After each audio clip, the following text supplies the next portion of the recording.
Imagine the scene: Rome, the greatest power in the world, with its unbeatable army dominating cities and lands everywhere.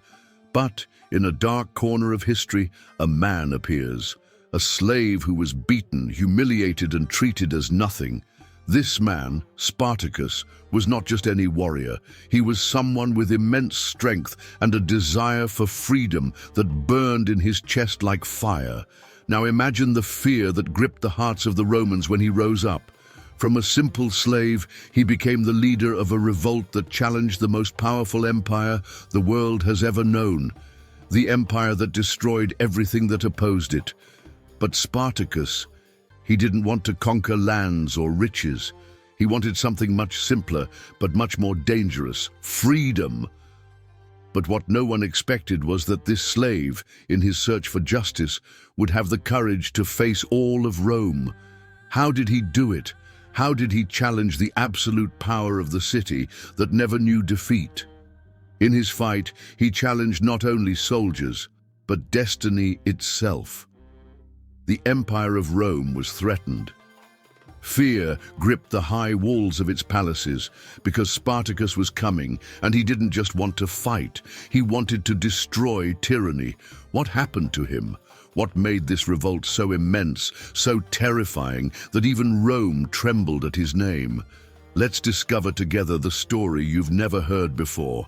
Get ready, because what comes next will leave you breathless. Check now if you're already subscribed so you don't miss these incredible revelations. The rise of Spartacus and his early years.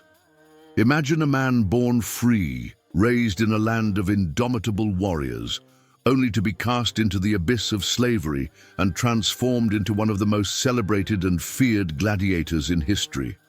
That man was Spartacus. Before he became the immortal symbol of resistance against Rome, he was just a young Thracian, hailing from a region in northern Greece. The Thracians were known for their bravery, their unpredictable tactics, and their unbreakable spirit.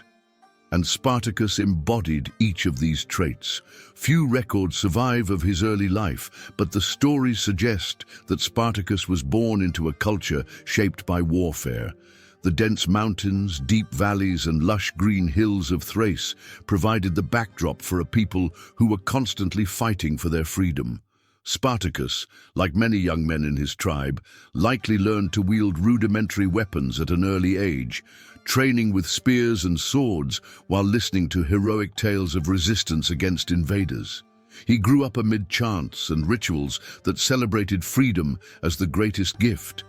But he also witnessed the horrors of Roman rule as it moved to subjugate its people. Rome viewed the Thracians as useful allies in some campaigns and as dangerous enemies in others. At some point in his youth, Spartacus served as an auxiliary soldier in the Roman legions, a common practice for conquered or semi-independent peoples. This period was crucial. He not only gained a deep understanding of Roman tactics, but also saw firsthand the cruelty of the imperial system. However, his forced alliance with Rome did not last long. Spartacus defected, defying Roman power, and was captured as a traitor. The punishment was severe: slavery. Turned into a slave, Spartacus was sent to the famous gladiatorial school in Capua. This place, which today inspires fascination and horror, was much more than a simple training academy. It was a microcosm of the Roman system, brutal, hierarchical, and unforgiving. Gladiators were subjected to grueling routines that tested their physical and mental endurance. Their diet was calculated to maximize strength but never satisfaction. Their punishments were exemplary, reinforcing obedience through fear. But Spartacus was different. He was no ordinary slave. His physical prowess quickly made him stand out, but it was his cunning that set him apart from the rest. He observed closely, learning the weaknesses of his trainers and studying the power dynamics of the ludus. At the same time, Spartacus cultivated discreet alliances among his fellow gladiators. While many resigned themselves to their fate, he kept the fire of freedom alive in his heart. In the arena, Spartacus was not just a fighter.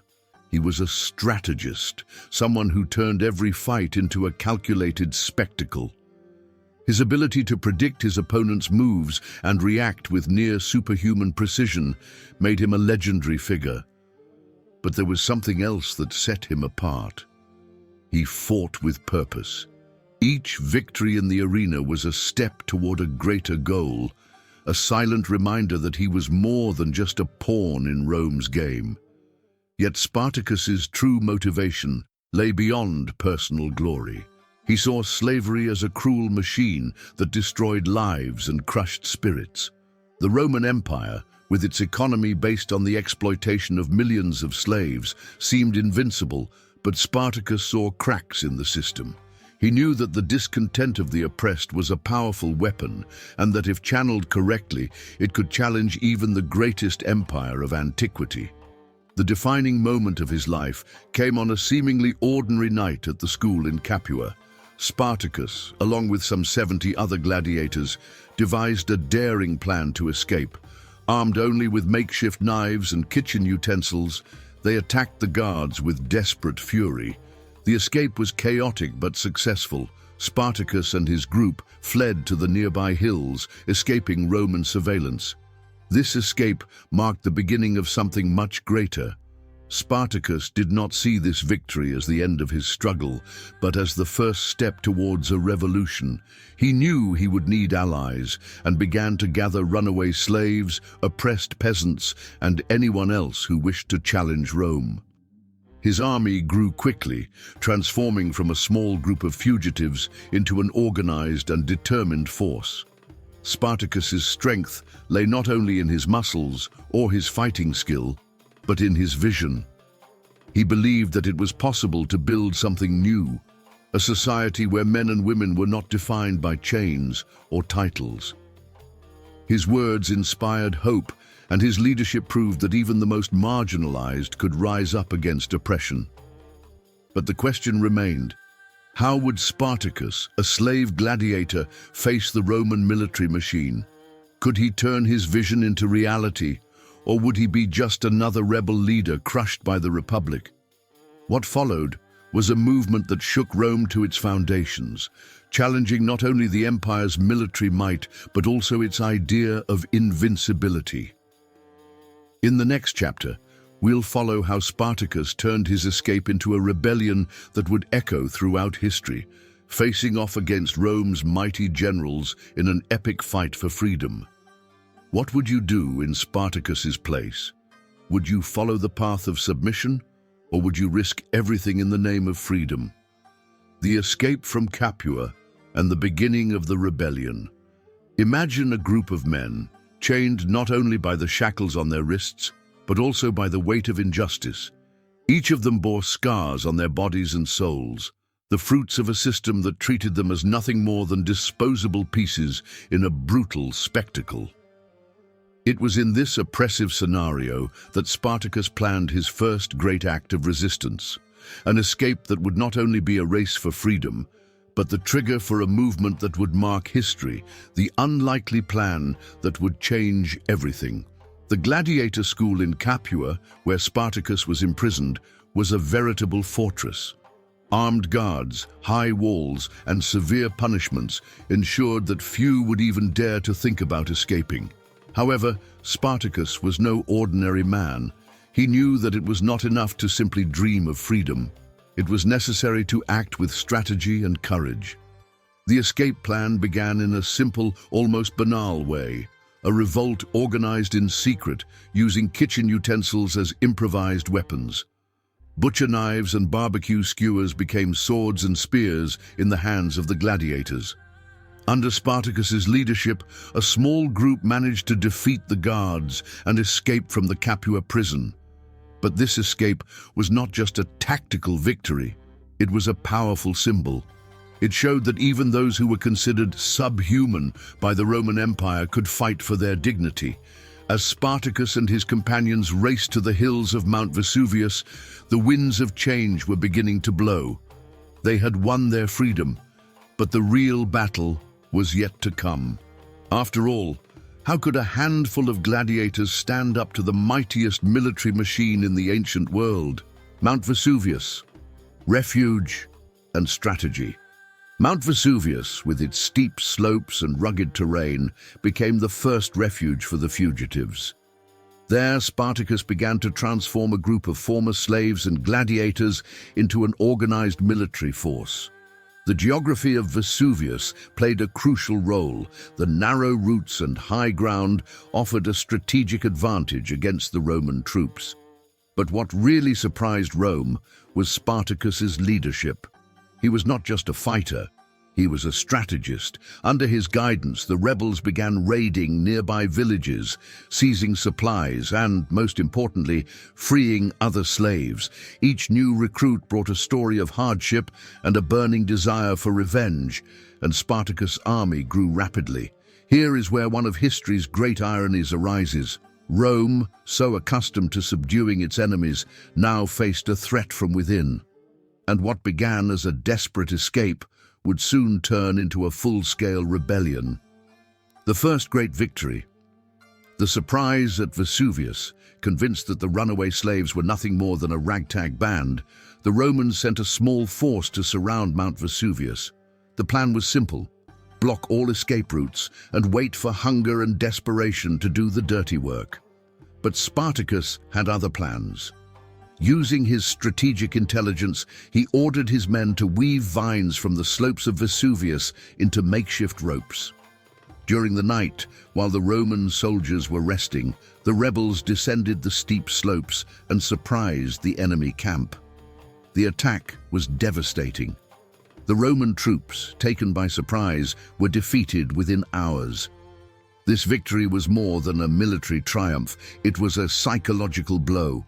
For the first time, Rome realized that it faced a formidable adversary, one who knew how to turn disadvantages into opportunities. Spartacus and his men were not just fugitives, were a force to be reckoned with. However, each victory brought new challenges. Spartacus knew the road ahead would be long and perilous. His army grew, but so did his responsibilities. He was leading not just a rebellion, but a collective dream of freedom. The question that hung in the air was, how far could this fight go? By defeating the Romans in one of his first battles, Spartacus proved that courage and strategy could overcome even the largest of armies.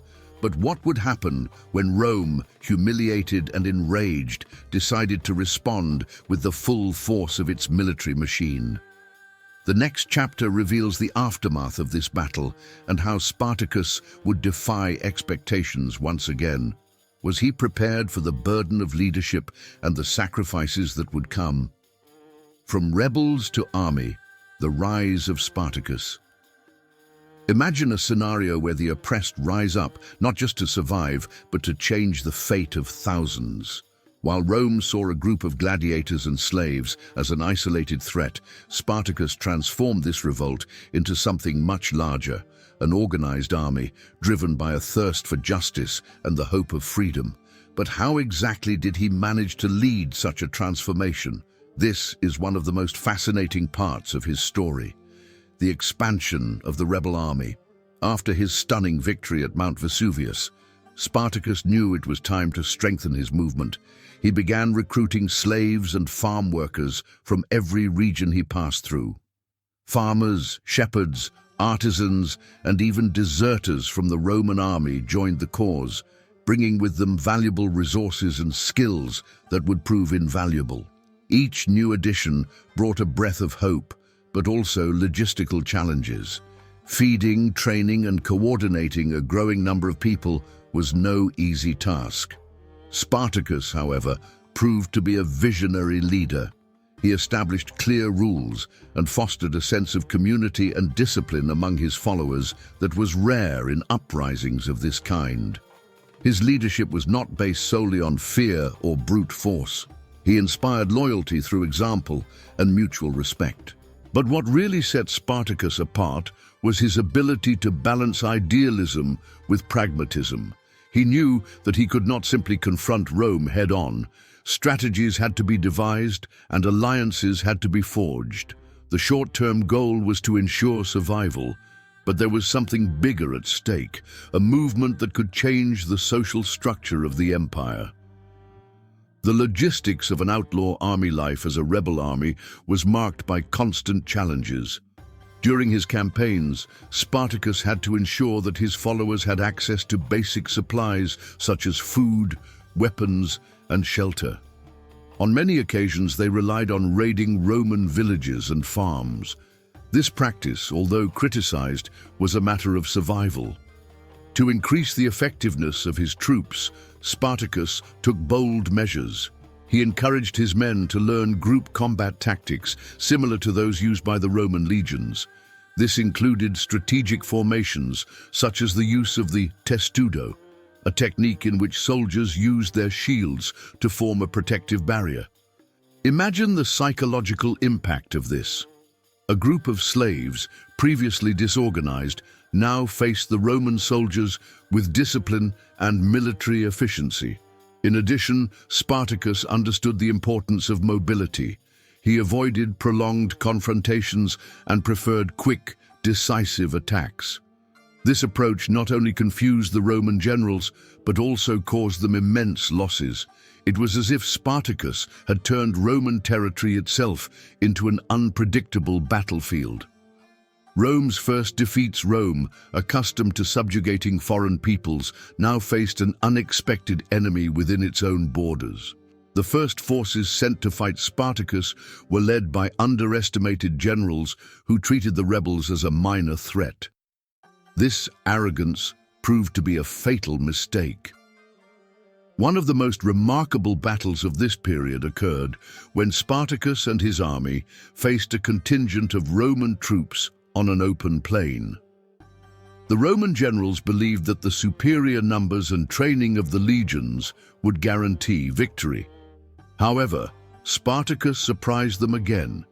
He used the geography of the terrain to his advantage and employed ambush tactics that completely destabilized the Roman forces. The news of this victory echoed throughout the empire. Slaves in various regions began to rebel, inspired by Spartacus's example. For the first time, Rome realized that it was dealing with something much more serious than a simple insurrection. But while the rebels celebrated their conquests, Spartacus knew that the real challenge was only beginning. The dream of freedom, a seemingly impossible goal.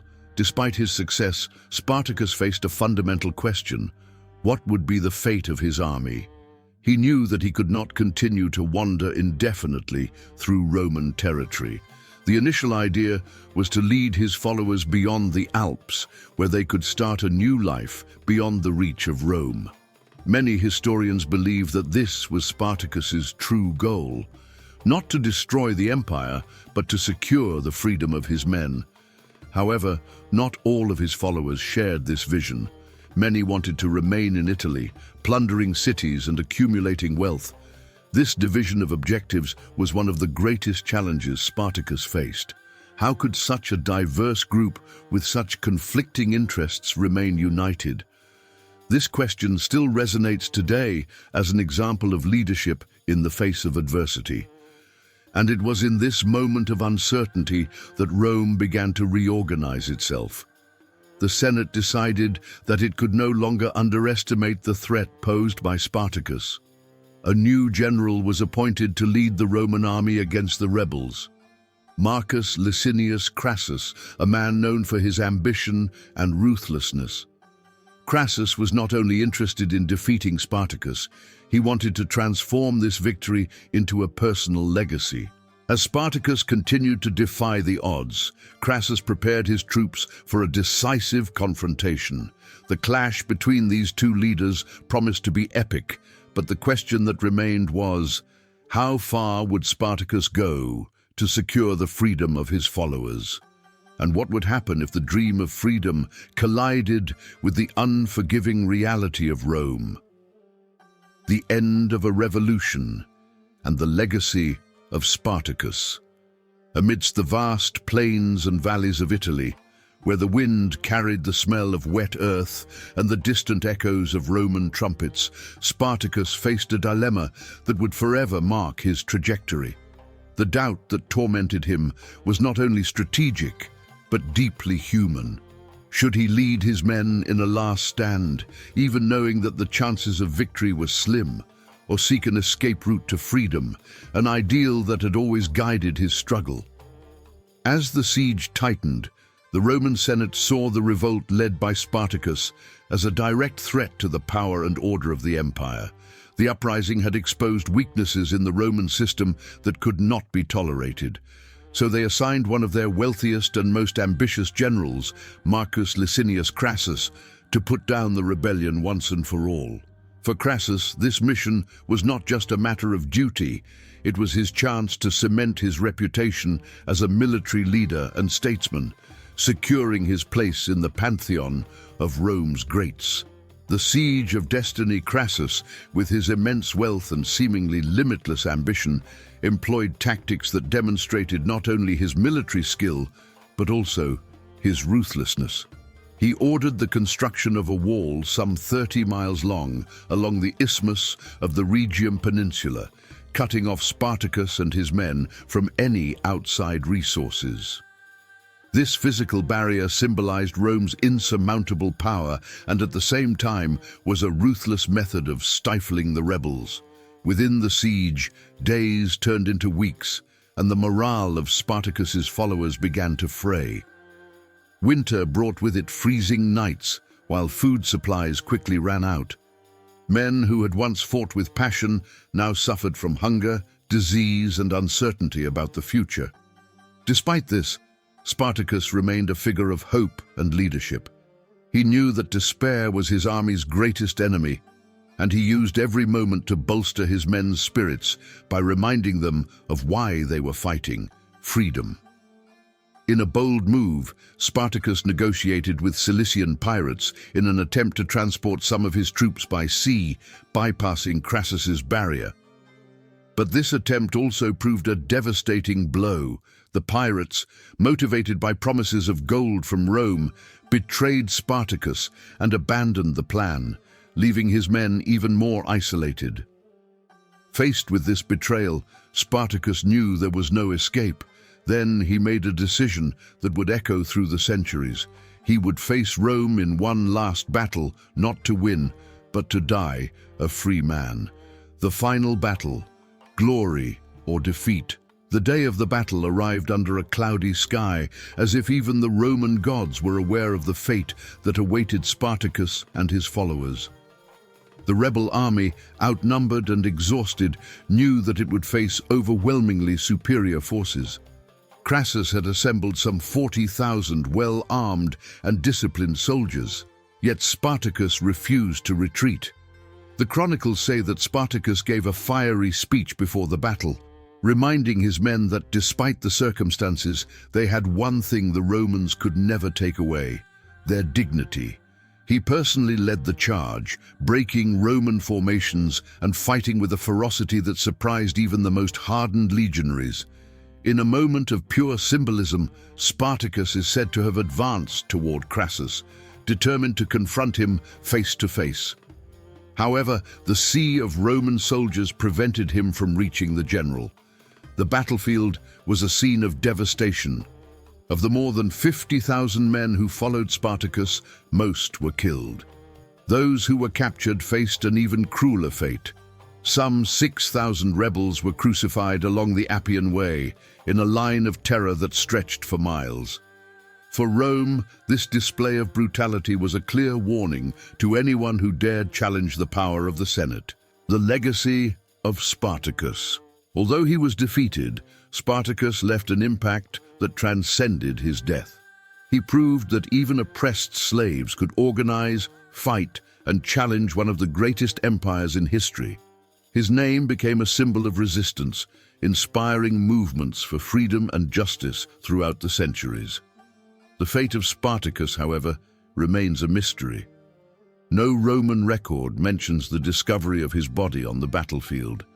This absence fueled legends that he had escaped, perhaps fleeing to distant lands. This doubt not only perpetuated the myth of Spartacus, but also reinforced the idea that his struggle, somehow, never ended.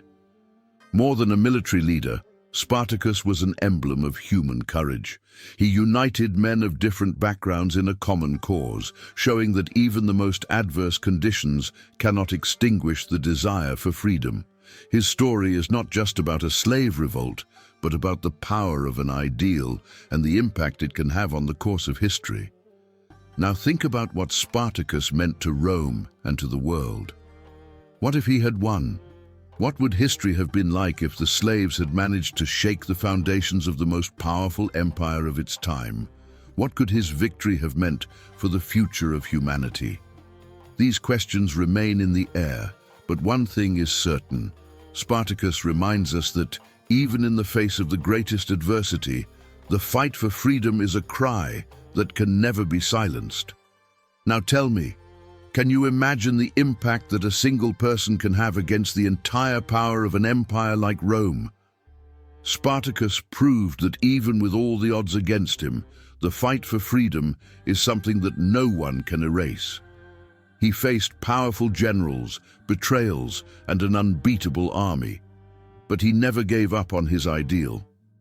And do you know what's most fascinating?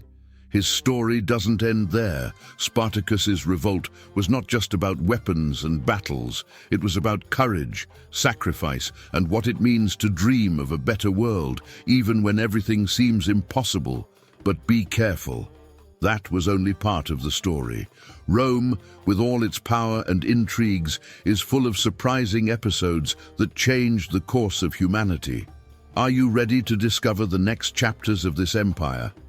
Now I ask you, if you were in Spartacus's shoes, facing a gigantic empire, what would you do? Would you keep fighting, or would you choose another strategy? Let's continue this conversation in the comments. I really want to know what you think.